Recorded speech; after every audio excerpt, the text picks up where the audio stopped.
бүгдтэй ийм гайхалтай өдрийн мэндийг хүргэе. Намайг Шатрхуу гэдэг.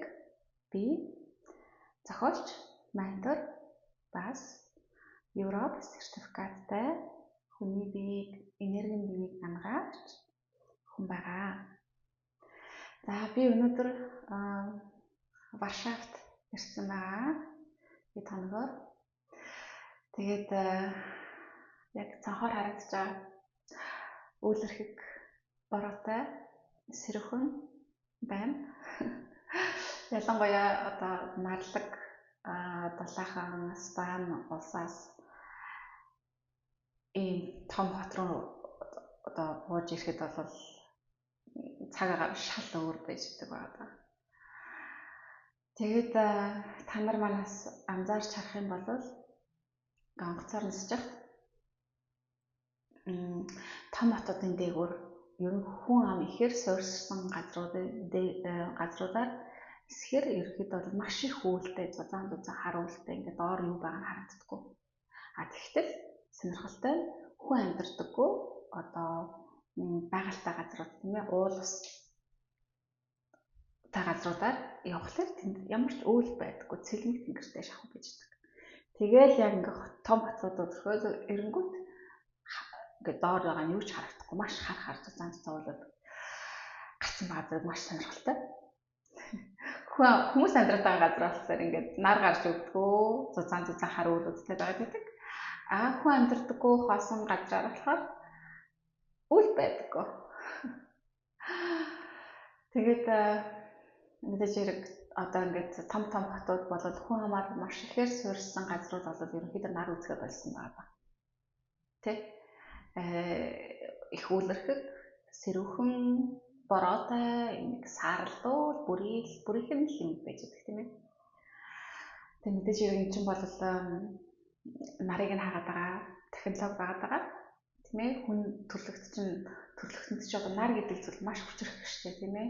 Маш эргээр нөлөө үзүүлдэг. Хүмүүс нартай өдөр одоо эрч хүчтэй байдаг тийм ээ. Илүү инээмсэглэдэг, стресс нарай жоохон багасч өгдөг. Амьдралдаа итгэвчтэй илүү байдаг тийм ээ. Тэгээд ирээдүйдээ бас итгэл бас илүү их ингээд сэргийж өгдөг. За болгондоо гэж нэг тийм итгэл үнэмшил цаанаас ягаад ч гой дулаахан нартай өдөр тэнгэр зэлбэг байхад хүмүүс шал өөр мэдрэмжтэй байдаг шүү дээ тийм ээ. Энерги өндөрсөж өгдөг байхгүй. Харин энэ цаг агаар нь одоо удирдаад сэрүүхэн болгоод байнга нарыг хаагаад саарлуу дээрээс нь ингээ бороо мороо оруулаад ингээ шуурга тавьж мовед ингэчгээр хүн төрлөختний сэтгэл санааны байдал ямар байдаг вэ? Угаасаа л ойлгомжтой депрессийн байдалд орно, улам их стресстэй тийм ээ. Улам илүү өөдрөг итгэлээ алдна, сөрөгдөө байдал руу явж орно тийм ээ. Энергийн энэ чигээр навсанж өгнө шүү дээ тийм ээ. Тийм болохоор энэ бодлого бол сүүлийн 20-од жил одоо ингээд манай дэлхийд тийм ээ тэрнээс ч урт хугацаа байж магадгүй. Гэхдээ ерөнхийдөө бол 20-од жилийн өмнөөс бол одоо дэлхийн бүр нөгөө өндөр хөгжлөө том орнуудын хотуудын одоо нарыг нь хааж эхэлсэн бол сүүл рүүгээ одоо ингээд сүүлийн 5-6 жил ч юм уу 10-ад жил ингээд ерөнхийдөө өөр ингээд орнууд тийм ээ өмнө бол Европ, Америк одоо цаг агаар нь тийм байдаг гэсэн бол одоо болохоор Монголд ч хүртэл цаг агаар нь айгүй хөөрчлөгдөж тийм ээ сүүлд хэд сарын өмнөөс нөө хүмүүсүүд ингээд айгүй их том хар уул гарсан байгаагийн зургийг ингээд фэйсбүүк дээр хүн болгон постлал вау ямар гоё харагдаж байна ямар гоё үйлвэ гэдэг ингээд бичээлсэн тий. Гэтэл энэ технологи нь Монголд ороод ирсэн тийм ээ тэгээд ингээд маш ихээр үйл гаргаж ирж одоо ингээд цаг агаарын өөрчлөлтүүд маш их ороод байна шүү дээ. Одоо нөгөө цаг агаарын дулаар л болж юм тийм ээ. Янз бүрийн одоо дэлхийн уур амьсгал өөрчлөлт ороод ингээд хэцүүдгээр байна гэсэн ийм айц хүмүүсүүдийг хавтуулаад ийм бодлогоос явагдаад байгаа тийм ээ. Үнэ бодол үл мэдэгдэх. За үл мэдэгдэх гэдэг маань бол тэгэл бодлаа гэсэн үг байхгүй да тийм ээ. Хүн төрлөختний айлгах бодлого тийм ээ санаагийн зовоох бодлого энэ тентгүүл зохион байгуулагдаад явж байгаа. Эдгээр шиг бүгдээр зохион байгуулагдав. Бүгдийг ингээд яг нэг кино бичдэг шиг биччихсэн байгаа байхгүй тийм ээ. Хэдэн оны хэдэн сар тэр дэлхийн тэр улс орнд тийм үйл явдал болгоно. За ийм үйл явдлуудаар ийм бодлогуудаар хүн төрөлхтнийг айлгах шүү, ийм үйл явдал болно, ингэ шүү, тэгээ шүү гэдэг зорилготой ингээд тэгээд энэ бүхнийг ингээд нөгөө нэг би ч одоо энэ мэдлийг олж аваад нэг хахтар удаагүй л шүү дээ. Ерөнхийдөө бол ойролцоогоор 5 жил болж байгаа байхгүй. Тэгээд энэ 5 жилийн хугацаанд дотор чинь ингээд энэ мэдлийг олж авсныхаа дараа ажиглаж илүү хийж байгаа байхгүй. Тэнгүүд нэрээ л бүр ингээд сонирхолтой зүйл маш их болоод байгаа байхгүй ерөөсөө. Тэгэл онгоцоор хүртэл нисгэд тий яагаад том хотууд нь болохоор хотоос ингээл нисэж яхтлаа айхтар хар зузаан өвлүүдээр ингээл явж байгаа дээр дэш уул өвлгий дээр гараад ангас нисэж байгаа шүү дээ тий. Тэнгүүд чинь цаашаа яваад хөнгүү газраа дараахлаар нарыг хаах хэрэг шаардлага байхгүй бас хүмүүс амьдрах байгаа юм чи тий. Тэгэхээр ажиглалт хийх хэрэгтэй байгаа байхгүй хүмүүсүүд. Энэ одоо миний яриад байгаа зүйл ч юм уу одоо тий тэр өөр одоо судлаач нарын яриад байгаа зүйлүүд одоо conspiracy theory гэдэг шүү дээ тий. Энэ одоо үний юм уу худлаа юм уу гэдгийг зүгээр л та нар сонсч аваад өөрсдөө зүгээр баталгаа хийх хэрэгтэй байна. Ажиглалт хийгээд үний юм худлаа юм уу ажиглалт хийгээд итгэхэд угаасаа тэгээд логикоор бүх юмнуудыг ингээд хүмүүсд айгүй нөгөө логик байдаг шүү дээ. Логикоор юм хардаг тийм ээ. Үнэхээр тийм логикоор сайн сэтгэж харж чаддаг юм бол зүгээр логикоор хараад үзэлтэй бүх зүйлүүд тийм ээ.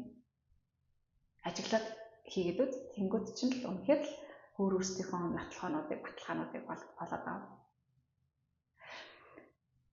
Тэгээд ерөнхийдөө бол би одоо ингээд Варшавт ирэхлээрээ удах сонирхол байхгүй. Ерөөсөө хэд хоног тий амжилттай ажлуудаа амжилж авчаад бушиг буцахын л төс болж байгаа байхгүй юу. Том хотуудын нэрэг хэцүү. Маш их дуу чимээтэй, маш их хүмүүс амьдардаг. Тэгэл хүмүүсүүд нь бөө стресстэй, ууралж ингээл өнцгөө замдсан хүмүүсүүд явна. Энэ бүх зүйлүүд чинь ингээл бидэрт нөлөөлж байгаа шүү дээ айгүй. Тэгмээ хүн болгоны бодол одоо сэтгэл хөдлөл болоод ингээд эргэн тойрныхаа энергид бүтээж байдаг. Угаасаа л бас хүмүүсүүдийг буруутгахч бас арга байх юм л да. Үнэхээр л цагаагаар нэг байгаад байна. Тэгээд дээрээс нь ингээд мэдээгээр нь айлгахч чинь төвшөрөн байдал зарлж чинь. Тэгээ ингээд тэгээд баахан л одоо юмны үннүүд ингээд байн өсөөл байхаар чинь хэн л яаж сайхан байж чадах вэ тийм ээ. Тийм болохоор том хотод амьдардаг хүмүүсүүд бас тэгж шүүмжлэх бас хэцүүтэй. Угаасаа л амьдрах орчин ийм байгаад байгаа юм жаах юм. Агаарын бохирдол маш өндөртэй тий. Тэгээ ямар ч байгаль магал та ойрхон биш. Чимээгүй байдлыг мэдэрч чадахгүй, тайван байдлыг мэдэрч чадахгүй байгаа хүмүүсүүд дээрээс нь сайн амарч чадахгүй байгаа хүмүүсүүд ингээд амьдралынх нь цикл нь буруу яваад байгаа байхгүй тийм ээ. Тэгэхээр яаж хүн өндөр энергиэр байж энэ юмсэлэл сайхан ажиллаад явж чадах вэ тий. Тэгтээ мэдээж хэрэг бас тэгж чадж байгаа хүмүүсүүд бас бий л дээ. За тэгээ өнөөдрийн миний ярихыг хүсэн сэдв гэх юм бол энэ амжилтын талаар бас ярмаар байгаа. Тэгээ жинхэнэ амжилт гэж юу юм бэ? Тийм ээ. За тэгээд амжилт болгоныг яг хүн болгон өөрөөсөө л хэмжинэлтэй. Яг ерөнхий одоо амжилт гэдэг ойлголт бол ерөнхийдөө маш их одоо амжилт одоо эд баялагт нэр хүндэд одоо эрх мэдэлт ч юм уу хүрч чадсан хүмүүсүүдийг бол амжилттай хүн гэж тодорхойлоод байгаа шүү дээ. Ерөнхийдөө бол богинохон тодорхойлолт нь бол тийм ээ. Хүн болгол ер нь амжилт гэхээр юу вэ гэхээр их мөнгөтэй болсон хүн тийм ээ. Ямар нэгэн бизнес хийгээд ч юм уу тийм ээ. Ямар нэгэн авьяасаа ашиглаад маш их мөнгө олчихсон ингээд явж байгаа хүмүүсүүдийг амжилттай хүн гэж ярьдаг байхгүй тийм. За амжилттай хүмүүсийн одоо мөнгөтэй хүмүүс бол маш их болчихсон шүү дээ ерөнхийдөө бас тийм ээ. Одоо зах зээлийн нийгэм хөгжөөд 35 6 жил болчихсон. Энэ цагийн хугацаанд бол хүн болгол мөнгөний хойноос хөөцөлдсөн. Тэгээ яг хүн хөөцөлдөж хүссэн юмныхаа хойно гардаг байгаа даа. Хүссэн юм өөрийн болгож чаддаг. Одоо бурханлаг хүч биднэрт байдаг болохоор хүссэн юм эрт оройгоо бид нар өөрийн болгож чаддаг. Тэгэхээр яг хүн болгоо ихэнх нь нөгөө эд баялагын хойноос хөөцөлдөж явж байгаа. Тэгэхээр мэдээж яриг хүн болгоо эд баялагт хүрж байгаа гэсэн үг биш шүү дээ бас тийм ээ. Гэхдээ яг хүн үнэхээр бүр ингээд гүрийгээд хичээгээд явж байгаа хүмүүсүүд бас ингээд хүрж байгаа шүү дээ угаасаа тий. Одоо ерөнхийдөө бол 30 жилийн өмнөхтэй харьцуулахад бол хүн төрөлхтөө маш баян болчихсон. За тэгэхээр мөнгөтэй хүмүүс маш их бол ерөөхдөө их болсон байгаа гэсэн үг шүү дээ, тийм ээ. За мэдээж хэрэг одоо мөнгөгүй баян ядуу байгаа төр ч юм уу хүмүүсүүдтэй харьцуулахад одоо тоон хамаагүй бага. Гэхдээ 30 жилийн өмнөхтэй харьцуулахад баян хүмүүсийн байдал одоо амьдралын одоо эд баялагт хүрч чадсан хүмүүсийн тоо одоо амьдралын одоо чанар гэж хэлэхэд бас таахан мэдээж хэрэг чанар гэж хэлж болох юм байна те. Чанар нь дээш өндөр байгаа байдлыг харьцуулах юм бол өмнөх 30 жил 20 жил хойш харьцуулалтгүй шал өндөр болчихсон байгаа тийм ээ. За материалын байдлаараа хүмүүсүүд бол дажгүй болоод байна. Тийм ээ, мөнгө төрөхтэй болоод байна, сайхан унаад хэрэгтэй болоод байна, сайхан байр савнд амьдраад байна, тийм ээ. Гой сайхан хуц хунаар идэж хэрэглээд байна, аялаж цугаалаад явж байна, тийм ээ. Нэг үе бодоход бол сайхан болсон байна. Тийм ээ. За тэгэд нэгэнт бүгдээр 20 30 жилийн өмнөхтэй харьцуулж ярьж байгаа юм бол тийм ээ 30 жилийн өмнө нь хүмүүсүүд хэрэг стресстэй амьдардаг байсан юм. Тийм ээ. Мэдээж 30 жилийн өмнө тийм их машинууд байгаагүй. За би Монголын байдлыг л харьцуулаад байна тийм ээ. Тийм их машин тэргүүд байгаагүй, тийм их дуу чимээ байгаагүй тийм ээ. Хотод тийм олон хүмүүсүүд амьдардаггүй байсан байгаа даа тийм ээ. Энд тархаж амьдардаг байсан байгаа шүү дээ. Сүүлийн 30 жил болоод ингээд бүгдээр хот руугаа төвлөрөөд тийм ээ. Одоо нэг малыг хашдаг шиг одоо ингээд хүн төрөлхтнийг угаасаа том хотууд руу нүүх боломж одоо бодлого явагдаж ирсэн болохоор ямар зүрийн байдлуудаар тийм ээ хүмүүсүүдийн хөдөө амьдрах чинь онцгүй гэдэг ийм үзэл бодлыг суулгаж өгөөд тархийг нь одоо кодлоод хүн болгон л одоо хот руу зүгтаад тийм ээ байгаль хэрэгээсээ тасраад маш л их хүнтэй дуу чимээтэй газар руу очиж амьдрах юм бол сайхан болно гэж итгээд тэгээд бүгд хотууд руу нүүсэн байгаа шүү дээ тийм ээ ганц Монгол ч бас хаасаагүй ерөнхийдөө бол тэгээд нөгөө нэг дэлхийн хүн ам ихсчээд байна тэгээд том хоттой бөөгнөрчөөд тийм ээ тэгээд том хотуудын амьдралд одоо амьдарч байгаа хүмүүсүүд чинь байр сав маш жижигхэн байдаг шүү дээ тийм ээ маш жижигхэн хэмжээтэй байр савнд амьдарч байгаа юмсаа маш их мөнгөийг төлдөг тийм ээ төрөөс байна худалдаж авахын тулд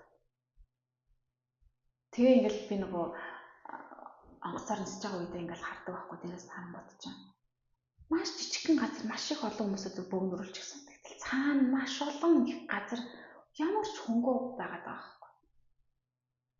Тэгтэл нөгөө нэг одоо дэлхий дээр хэдэн хүн амьдарч болохгүй гэдэг дээр маш их санаа зовдөг нэг одоо шийдвэрийг гаргадаг одоо хүмүүс одоо Bill Gates ч юм уу тэр хүмүүсүүд болохоор дэлхий дээр хэтэрхий хүмүүс амьдраад байна гэж яриад байдаг. Тэгтэл дэлхийн маань одоо цөөхөн хэсэг одоо процесс газарт нь хүмүүс амьдардаг. Тэгээ одоо хэдэн хувиар амьдардаг юм бол за өсрээд одоо хар ухаанаар одоо гэж тооцоолоход бол нэг 10 байна уу 15% нь л одоо дэлхийн газар дээр хүн төрөлхтөнд амьдарч байгаа. Бусад газрууд нь бүгд байгаль байгаа шүү дээ. Ус тий байгаль далаа одоо уул тий гэл байгальтай газрууд л байгаа шүү дээ. Ой модцод гэдэг тэнд хүмүүс амьдардаг. Тэгтэл нөгөө одоо дэлхийн нийтээр баригдаад байгаа бодлого нь болохоор хүн амыг цөөлөх хэрэгтэй на хэтэрхий хүн амьдраад байна. Яагаад энэ хүмүүсүүдэд тараагаад ингэж тийм ээ технологи хөгжөөд байна. Тэ тэгтэл хүмүүсүүдээс сайхан тараагаад ингэж гоё хүмүүсүүд тараад гоё ингэж байгаль ихтэй жоохон ойрхон дөө тийм ээ заавал нэг газар бөөгнөрч стресстэж би бинийгээ стресстүүлж тэ ингэж амьдрах шаардлага байгаа мó стресс ч юм болохоор хүний урт наслуулдаггүй өвчний одоо гол шалтгаан байгаа шүү дээ тий. Тэгээд нөгөө хүмүүсүүдийн нөгөө ардчаар амжилт гэхлээр эд баялагтай шууд холбож ойлгоод байдаг. Тэгээд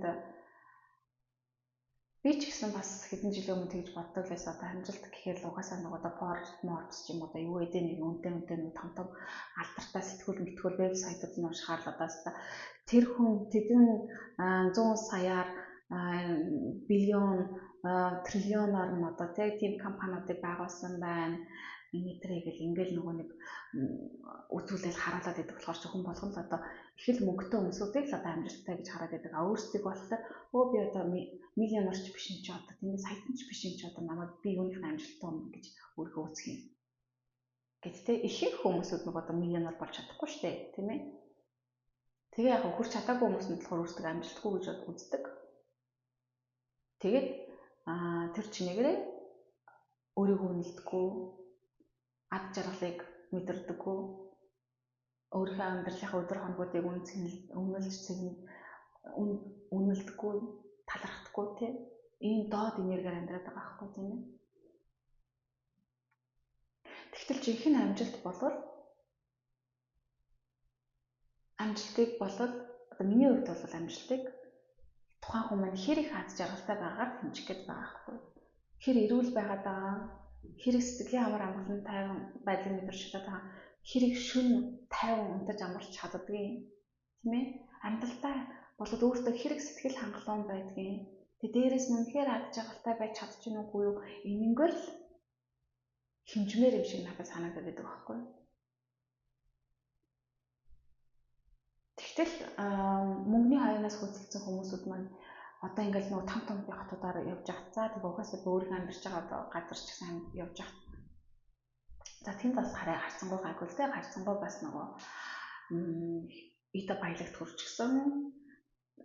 Тэгээд одоо амьдралдаа бас жоох ингээд ад жаргалтай байгаад те ерөнхийдөө ингээд бүр суурай маш сайн орж гисэн хүмүүсүүд байгаад байдаг болохоор ингээд стресс нь хамаагүй тэнд байх байж байгаа. Тэгээ амьдарч байгаа газар угаасаа тийг сонгосон байдаг болохоор уур амьсгал нь ч гэсэн тэд нэгээд арай өөр хүмүүсүүд байдаг. Тэгтэл бас яг энэ тийм газруудын хүмүүсүүд ингээд тэнд ч аялж ирж байгаа те ингээд хотлоо нэг тийм мөнгөтэй харагдах гэсэн ч юм уу мөнгөтэй байсан ч гэсэн ерөнхийдөө бол нэг жоох том хотоодоос ирчихсэн жоохон стрессээ тайлах гэсэн хүмүүсүүд болохоор жоох ингээд стресстэй хүмүүсүүд байгаад байдаг.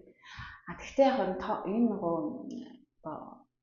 Европын том хотуудад ирэхлээр болохоор ингээд хүмүүсүүд нь бүгдээрээ их ингээд лизингээр машинууд авчихсан тийм бүгдээрээ хэл сайхан машинууд яваад байгаа тийм Mercedes, BMW ч юм уу одоо юу гэдэг Porsche мал яваад байдаг тийм тэгсээрээсээ л ингээд нөгөө харахад нэг л хамраас өгсөн нэг л их стресс ингээд нэг ноцтой царайсан тийм ерөөсөө нэг тийм инээж байгаа сайхан ингээд хөнгөн шингээ ад жаргалтай гоё юм байгаа байдал мэдрэхгүй байгаа. Тэгээд тэгтээ яг гудамжаар тэгж явж байгаа нь бас байнга тийм байдаг гэж ойлгож бас болохгүй л ахaltaа тий. Тэгж найдаж чинь тэр хүмүүсүүд бас гэр орныхаа байр байдалтай найз нөхдөдтэй шал өөр хүмүүс байдаг бас илүү ад жаргалтай байдаг байх гэж найдаж байна. Тэгээд тэгэхгүй тэгээ хэрвээ үнэхээр л одоо гудамжаар явж байхдаа машин барьж байхдаа харагддаг царай шиг ингэж амьдардаг бол нэрээ тэр үнэтэй машиныхаа лизинг төлөх гэж тийм ээ үнэтэй байр худалдаад авчихсан эсвэл байрныхаа төрөөсөө төлөх гэж одоо тий стресстэй л хит их ажиллаад зовж амьдарч байгаа байхгүй юу тий харахад л яг хашин сайхан машин унтсан сайхан байр савнд амьдарч байгаа сайхан хувцас өмсч гисэн хүмүүс байдаг. Тэгсээрнээсээ инээмсэглэж чадахгүй тийм ээ бөөн тодгоо тархин дотор ингээд тэрийг тэгж хийх ёстой юм хийх ёстой гэсэн яана тэрийг яана ингэнэ гэсэн ийм сөрөг бодлоод л ингээд явж идэг. Ямар ч амар амгалан тайван найдраг мэдэрдэг. Тэгтэл жижигвчрдөө хотууд руу биш бүр ингээд жижигхэн газар руу тий байгальтайгаа ойрхон одоо хөдөө монголчууд болохоор хөдөө гэж ярихлаар нэг л тийм нэг Монголын хөдөө санагдаад байдаг тий. Хөдөө гэдэг нь өвгнээс их цогтдаг тий хөдөөний өвн болчихгүй. Тэгтэл яг хөдөө гэдэг байгаа тэр байгальтай газар болохоор жинхэнэ гоё эрхчлөө хамар тайван амьдралын өндөр одоо чанар нь байгаа байхгүй тий. Тэгээ нөгөө Европ ч юм уу ер нь аль ч одоо Монголд би асаа мэдэхгүй байна. Монголынхаа бас байгаль жижигхэн одоо хөдөө мөдөөр нэг явж үзег болохоор багтаал явжсэн. Тэгэхээр Европ ч юм уу ерөнхийдөө ингээл жижигвчрдөө хотод ч юм уу тийм ээ очиход хүртэл хүмүүсүүдийн харилцаа шал өөр байдаг шүү дээ. Ерөнхийдөө тийм стресс нь хамаагүй бага. Тэгээд ингээ илүү их найрсаг нээлттэй байдаг байгаа. Тийм. Тэгэхээр бид нар одоо нөгөө амжилт гэхлээр өөрийгөө би одоо банкнда хэдэн сая төгрөгтэй байна, хэдэн сая доллартай байна гэдгийг хардаг биш. Би үнэхээр ад жаргалтай хүн байж чадчих юм уу? Би амар тайвныг мэдэрч чадж гин үү? Шүн би бүтэн нойртой унтаж амарч чадаж байна уу? Би гэр бүлийнхэнтэйгээ ойр дотныхонтойгоо сайхан харилцаатай байж чадж гин үү? Би өөрийнхөө ажилдаа болоод өөрийнхөө ерөнхий энэ амьдралдаа би сэтгэл хангалуун байж чадж гин үү? Би дуртай юмаа хийж чадж гин үү? Дуртай юмдаа бас цаг гаргаж чадж гин үү?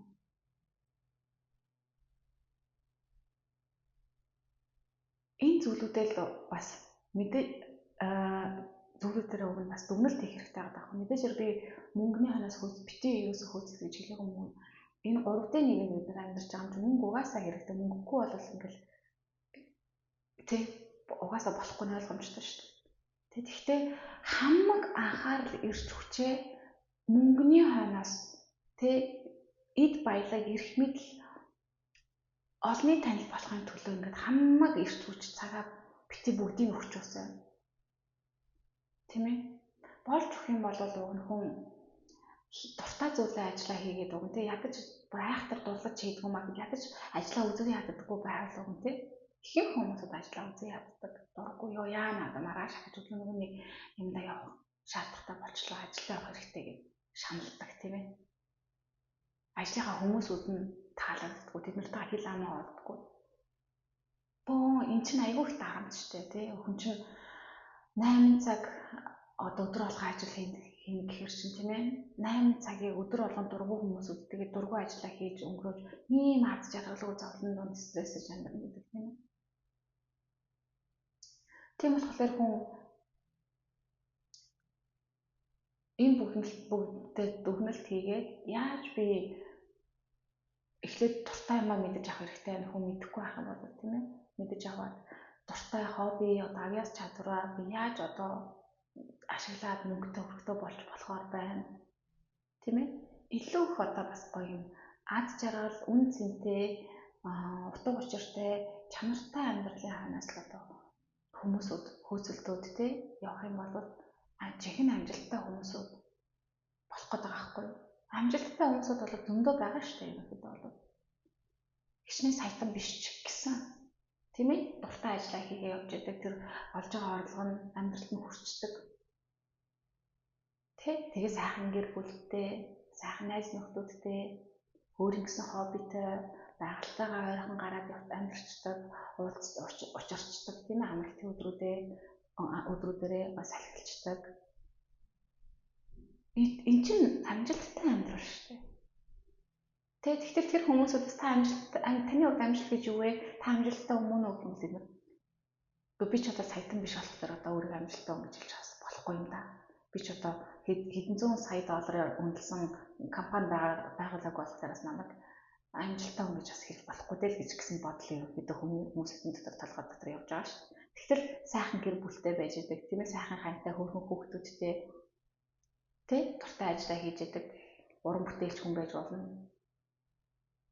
Тэгээд дээрэс нь эрүүл байж идэг, бас гой зоригтой байна. Энэ хүмүүсүүд чинь бүгдээрээ амжилттай хүмүүсүүд шүү дээ. Тийм болохоор энэ амжилтыг энэ заавал нэг цифр энэ тоогоор хэмжих шаардлага ерөөсөө байхгүй. Тийм болохоор та өнөөдөр ирээдүгээ аз жаргалтай байхын төлөө хичээж амьдр. Тэгж чадах юм бол та 100 наслаа гэж бодоход эсвэл одоо ирээдүйд хүмүүсүүд нас уртцаад байгаа 150 хүрч болно гэдэг аахгүй юу тий. Тэрнээс ч урт ирээдүйд болно гэдэг. Тэгэхээр үед та одоо хэмжээсээ сайлах цаг чинь боллоо гэж бодоход би ч та дансандаа өчнөө 100 сая доллар цуглуулсан да гэхэд хахад тэр үедээ би ярихгүй ш. Тийм ээ би чинь нэрээсээ тэр хүссэн зүйлүүдээ бүгдийг ажил хэрэг болгосон. Үнэхээр сайхан гэр бүлтэй хүн шүү би. Тэр газруудыг аялаж үзсэн. Ийм гой зүйлүүдийг хийж бүтээгээд байгуулчихсан. Тэр үедээ хүн ч үнэхээр сэтгэл хангалуун аз жаргалтайгаар амжилттайгаар үнэхээр энэ одоо амьдралаа энэ биенийхээ энэ насныхаа амьдралыг амжилттайгаар туулсан хүн гэж үзэх хэрэгтэй. Тэгтэл өчнөө олон 100 сая төгрөгөөр 100 сая долларуудаар тэрнээс ч ихийг цуглуулсан хүмүүсүүд өөд болохтой бөө стресстэй тэ бөө дарамттай одоо миний цуглуулс одоо эд баялагийг хэн хувааж авах бол яаж үгүй хийх бол гэдэг дээр зарим бүр стрессж байгаа болж байгаа хүмүүс байдаг л баг. Тэ. Тэрэндээ ч бол баярлаж чадахгүй тийм ээ. Би ч гэсэн сайхан өчнөө 100 сая долларыг цуглуулсан. Одоо ч сайхан байсан да. Бас тийм хүмүүсд байгаа л ахaltaа тийм ээ. Гэхдээ хүн ийм нөгөө хит материаллаг, хит тооны хойноос хөөцөлддөг өөрийгөө хэрэг мөнгө олж ийн, бусдыг бас хэрэг мөнгө олж байгаагаар нь үнэлж дүгнэж болохгүй.